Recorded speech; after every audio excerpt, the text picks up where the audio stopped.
Desgraciadamente la cultura del siglo XX nos ha alejado de la construcción en madera. Pero ahora resulta que hablamos de que la madera en sí puede llegar a ser carbón negativo. Es interesante que quizás hace un siglo hubieran dicho no, el futuro son los coches voladores, el titanio, y resulta que el futuro es la naturaleza, es regresar al interior del ser humano y descubrir estos temas, y que los materiales más modernos con los que están haciendo ahorita los edificios más importantes son las famosas maderas como la glulam. Todo este tema que está regresando a pisar la naturaleza, ¿no? Los pastos, las maderas, las piedras, estar conectado cuerpo con materiales orgánicos, pues es una realidad que se están viendo sus beneficios, y existe la manera ahora de hacer todos estos análisis cognitivos.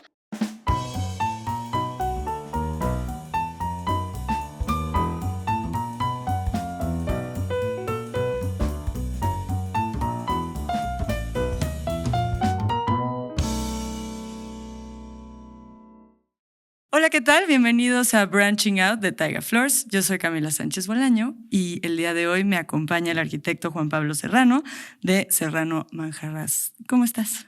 Bien, muchas gracias. Qué bueno. Qué gusto tenerte aquí. Gusto de estar aquí para platicar con ustedes. Gracias por tomarte un ratito, por venir a platicar con nosotros. Me gustaría iniciar con un poco de contexto, porque creo que tu historia en el mundo de la arquitectura es sumamente interesante por este gran linaje al que perteneces, ¿no? Y pues que nos platiques un poco cómo fue tu integración, cómo te fuiste interesando, ¿no? Y cuánta influencia tuvo tu familia, obviamente, en que eligieras esta profesión. Como dicen, la familia no se escoge, ¿no? Y así como hay familia de músicos, de notarios, de abogados, a mí me tocó la de arquitecto. Entonces, mi bisabuelo pues empezó en 1870 por ahí a hacer arquitectura en época de Don Porfirio. Una anécdota bonita es que la fiesta de los 100 años de la independencia se hizo en una casa que él hizo, ¿no? ¿Ah, sí? Ahí, ¿no? Que era del embajador de Francia.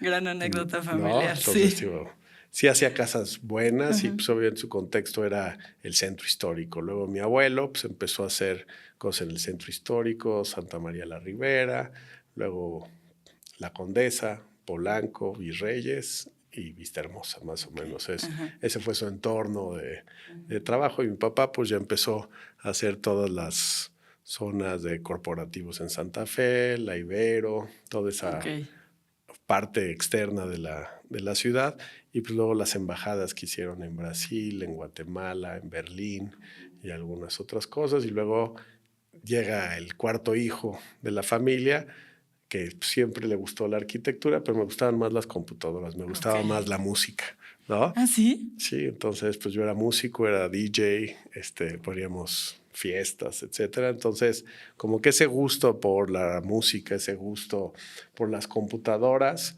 pues de alguna forma ya cuando había que tomar la decisión volvió a la arquitectura, ¿no? Donde ya se juntaba Claro. pues más temas que entendías más de los ritmos, que entendías de las proporciones, que empiezan a ligar ciertas cosas, y que las computadoras ya estuvieran haciendo los primeros modelos y los nuevos temas geométricos. Creo que fue la decisión final para tomar la decisión de ser arquitectura. Ahora, como todos los que estudiamos arquitectura, pues arquitecto te hace el primer año de la carrera. Okay. Por más que tengas familia y que ibas de viaje y veías edificios, etcétera, realmente a uno le cambian la cabeza y la percepción el primer año de la carrera, ¿no? Y pues yo sigo dando clases, empecé desde el 93 a dar clases, y pues sigo dando clases en la Ibero y en algunas universidades que me invitan de jurado en México, en el extranjero. Eso te ha de llenar de creatividad, nuevas ideas, ¿no? O sea, las convivir con los chavos. Pues sí, la verdad es que es increíble ver que los chavos cada vez vienen mejor, ¿no? Y que lo único que hay que hacer es impulsarlos, claro, ¿no? Para que puedan conquistar el mundo. Y pues hay muchos exalumnos en los mejores despachos de todo el mundo. Y siempre los andamos recomendando para todas las universidades internacionales. Juan Pablo, tú promueves mucho la arquitectura sustentable. Me gustaría que nos cuentes un poco qué es y qué papel podría jugar la madera en este sentido, ¿no? Porque creo que existe esta creencia de que tal vez la madera no es tan sustentable como realmente sí podría ser, no sé. Bueno, te digo, como todos los arquitectos y muchos personajes en el siglo XX, pues no existía ni el término de sustentabilidad. Sí. A principios de este siglo fuimos cofundadores de Sustentabilidad para México. Es un grupo de intereses se juntan en las universidades, en la industria, de poder hacer un grupo de arquitectos ligados al Green Building Council, a entender lo que primero se esbozaba, que era la certificación LEED. ¿En qué consiste todo este rollo?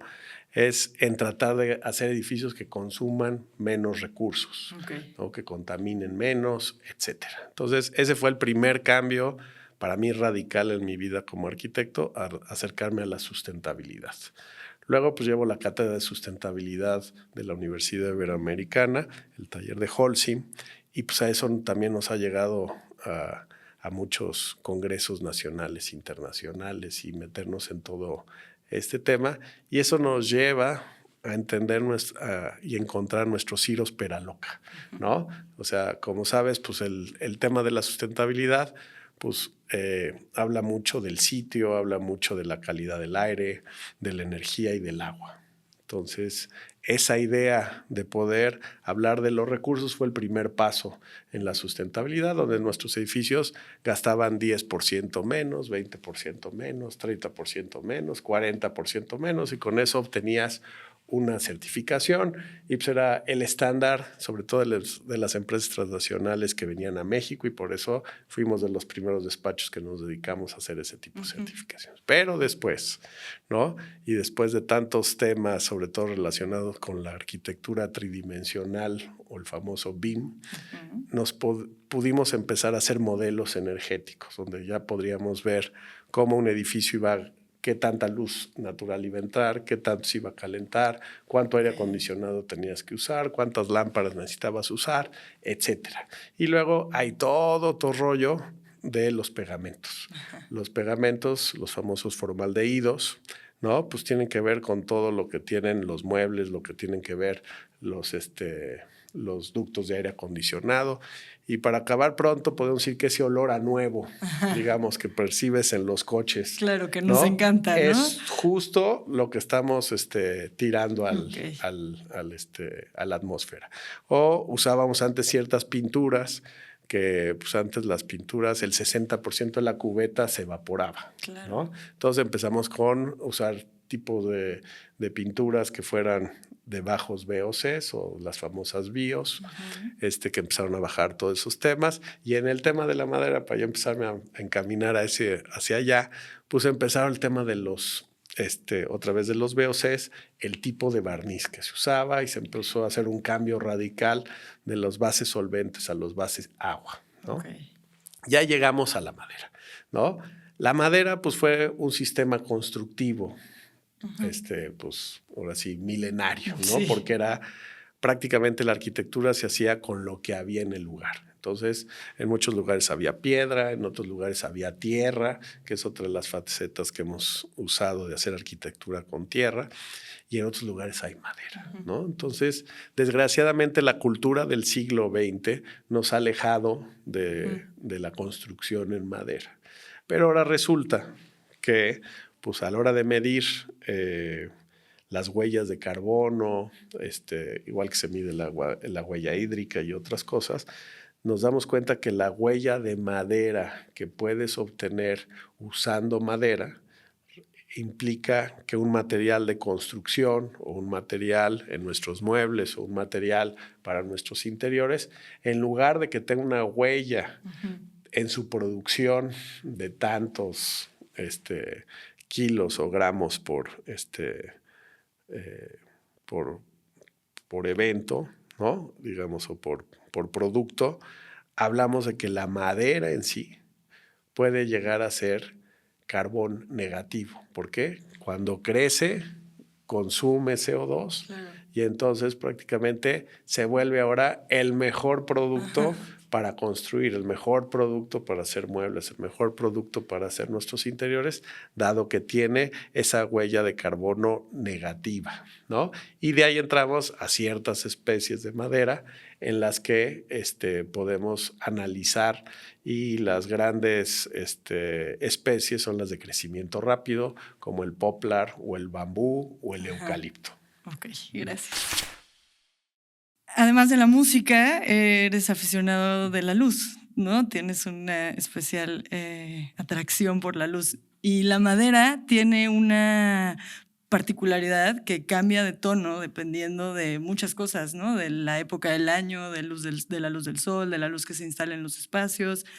Me gustaría que nos contaras un poco cómo es tu diálogo con los clientes sobre estas situaciones que suceden con los productos orgánicos, ¿no? Y cómo tal vez usas esto también a tu beneficio, ¿no? Sí, es interesante, digo, y uno de los temas también comunes ahora en las pláticas es el tema de la biofilia, ¿no? Ese interés de las personas por los elementos naturales, por las formas naturales, y entre ellos la madera es un gran atractivo para todo mundo, y dicen que viene desde nuestro DNA. Entonces, a la hora que encuentras una madera que, como dicen los italianos, siempre viva, ¿no? Te encuentras con una madera que huele. Te encuentras con una madera que tiene vida en su humedad, en lo reseco, en lo ahumado, y que de alguna forma también luego le podemos sacar las venas, ¿no? Los nudos, que habla de todo este crecimiento que tuvo la madera, porque también hay que hacer aparte, hay muchos materiales virtuales. Y de entre ellos estamos inundados de maderas que no son maderas. Sí. Entonces, el regresar a esa madera que se siente que es madera, que tiene esa historia plasmada en sus vetas, en los colores, y que envejece, para mí es algo que la gente está descubriendo, y más si lo sumas al tema de la huella de carbono o más materiales que existen dentro de nuestros pisos, como son los MDFs, los HPLs y todas estas resinas y barnices base agua, ¿no? Entonces, es interesante que quizás hace un siglo hubieran dicho, no, el futuro son los coches voladores, el titanio, y resulta que el futuro es la naturaleza, es regresar al interior del ser humano y descubrir estos temas, y que los materiales más modernos con los que están haciendo ahorita los edificios más importantes son las famosas maderas como la glulam, ¿no? Que son las maderas laminadas. Me encanta porque, claro, puede ser que en este mundo que se ha convertido de pronto en muy, no falso, pero sí, no con tantos materiales orgánicos, no estamos en una ciudad llena de cemento, lo que te da poderte bajar de la cama y pisar madera, aunque sea ese tu único contacto con algo natural en el día, creo que puede hacer cosas increíbles a nivel también como de contacto. Sí, ¿no? Sí, el famoso earthing, Ajá, ¿no? exacto. Pero todo este tema que está regresando a pisar la naturaleza, ¿no? Los pastos, las maderas, las piedras, estar conectado cuerpo con materiales orgánicos, pues es una realidad que se están viendo sus beneficios, y existe la manera ahora de hacer todos estos análisis cognitivos, ¿no? De la neurociencia que le llaman, que existen todas estas experiencias que en este caso la madera puede dar y que se pueden ir midiendo, ¿no? O sea, si yo entro a un espacio con pisos de madera o con muros de madera o con vigas de madera,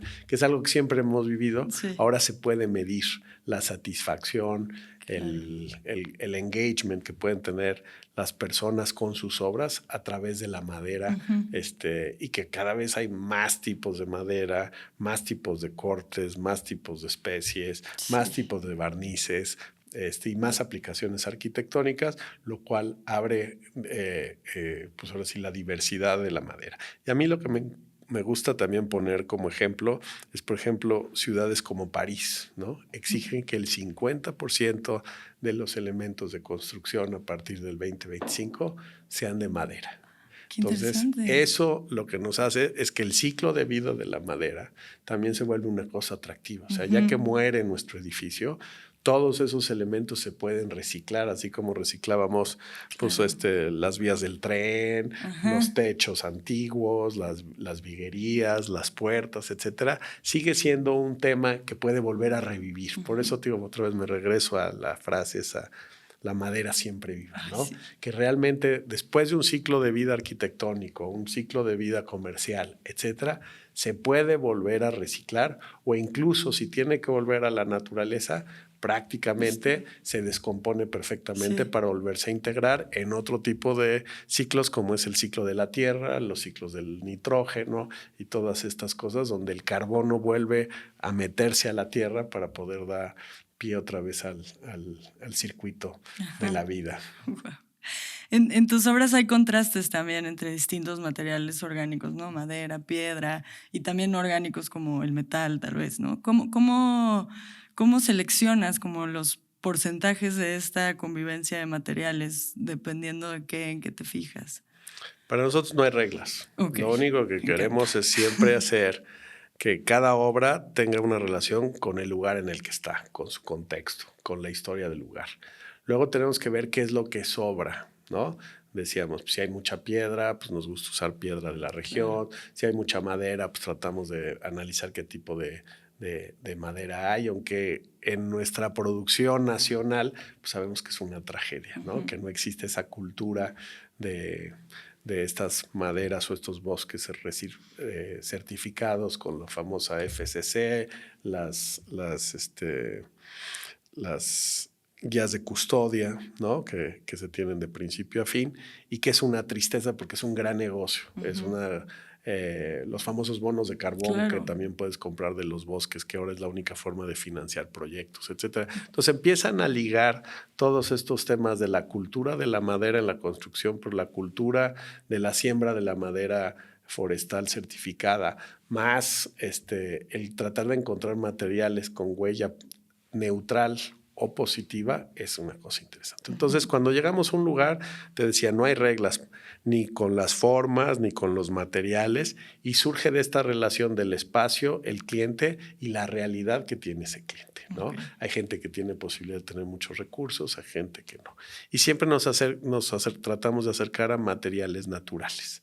¿Por qué? Porque sabemos esa relación biofílica o esa relación con el sitio que puede tener esa sensibilidad del usuario, sus invitados con los materiales. Entonces, existe pues ahora sí, no es lo mismo meterte un cuarto de madera que un cuarto de concreto, que un cuarto de tabique, un cuarto de tabla roca. La sensación y la percepción, o hasta cómo duerme, digamos, la persona que va a habitar ese espacio es totalmente distinto. Y creo que se abren muchos caminos para hacer todos estos estudios de los materiales y lo que significan para el cuerpo humano. Okay.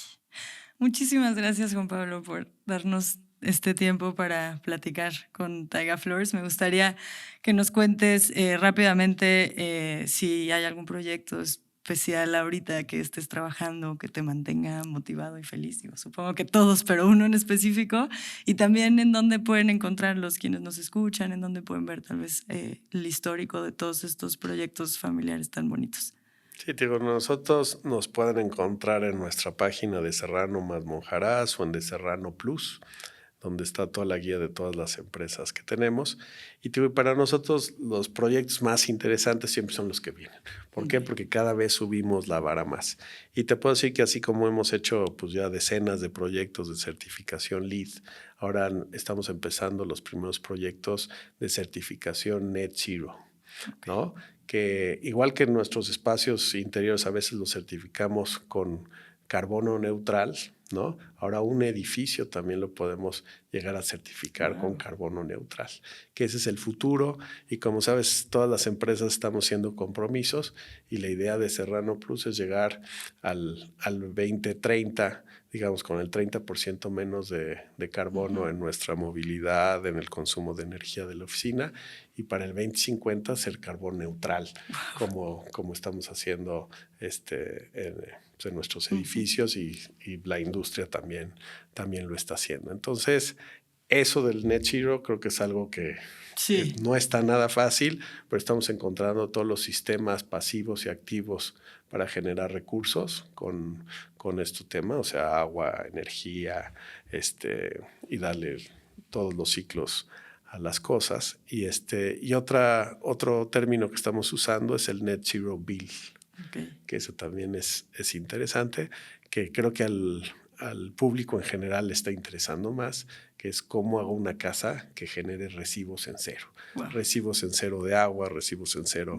en gas y de luz. Entonces, y la movilidad también de estas personas o de estas familias. Entonces, digo, ya tenemos nuestras primeras casas Net Zero Bill, ¿ya? ¿no? Donde pues nosotros ya tenemos un compromiso de no volver a poner gas en ninguna de nuestras cocinas, ni en ninguno de nuestros calentadores, ni nada. Y ya lo estamos logrando con estos resultados de recibos en cero. Ay, qué bonito.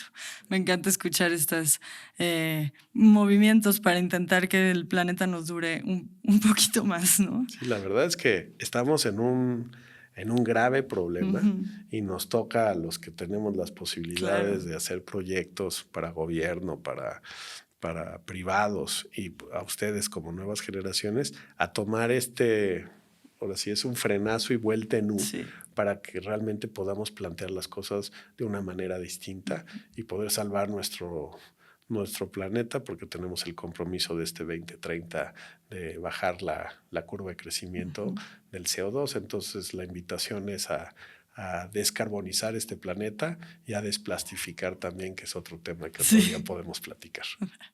Juan Pablo Serrano, muchísimas gracias por acompañarnos en este Branching Out de Taiga Flores. Y pues nada, estamos aquí para cualquier cosa. Luego podemos hacer otro episodio sobre el plástico y otros temas. Gracias. Muy bien, gracias por la invitación y felicidades a Taiga.